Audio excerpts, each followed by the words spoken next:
বিদ্যুৎ ভাই কাকার ডরে ঢুকতে লইছিল আমার আটকা ধাক্কা দিয়া হগলডি হালাইছে দেখো দেখো মাটি মুটি লাগিয়া কি হয়েছে দেখো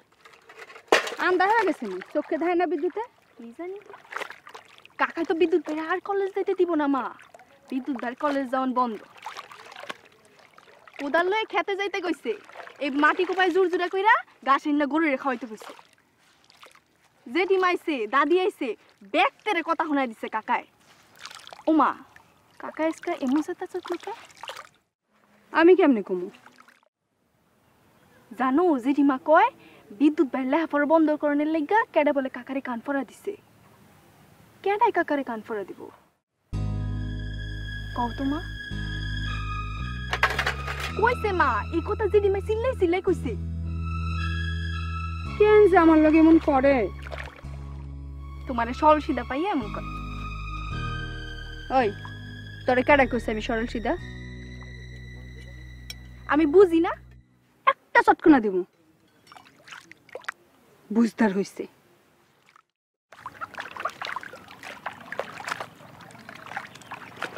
বিদ্যুৎ ভাই কি কোদাল দিয়ে মাটি তুলতে পারবো মা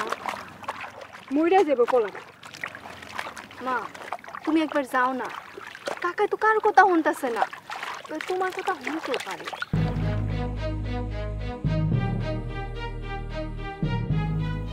এমনি কইলাম এমন করো কে এত পেছাল পারস কেন বুঝলাম না তো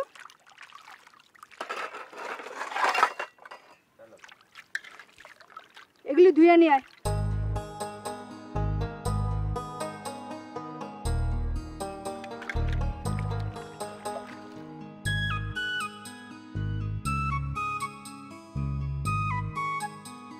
সারাদিন তো খাইতে মরেন সংসারে এই মাঝে মধ্যে আমাকে বাড়ি গিয়ে জিরাইলে তো পারেন আমার কি জিরানির সময় আসেনি এই বিজলি বাবা তো মেলা দিন আহে না স্বামীর ছাড়া কেমনে থাকেন খারাপ লাগে না হুমা এটা তুমি কি কও তুমি থাকো কেমনে একলা একলা আমার তো বিয়েই হয় নাই আমার তো একলা একলাই থাকা লাগবো আমি স্বামী পামু কই বিজলির বাপ সংসারের সুখে লেগে বিদেশে গেছে আমার তখন একলাই থাকুন লাগবো আপনি না অনেক ভালো মানুষ এই মাঝে মধ্যে আপনার লগে গল্প করবার মন চায় আসো না কেন মাঝে মাঝে আইসো ও নাই অহনালে কি কথা কইতে পারুম বইকেলে আইসো ঠিক আছে আমি বই গেলে আসুন আইসো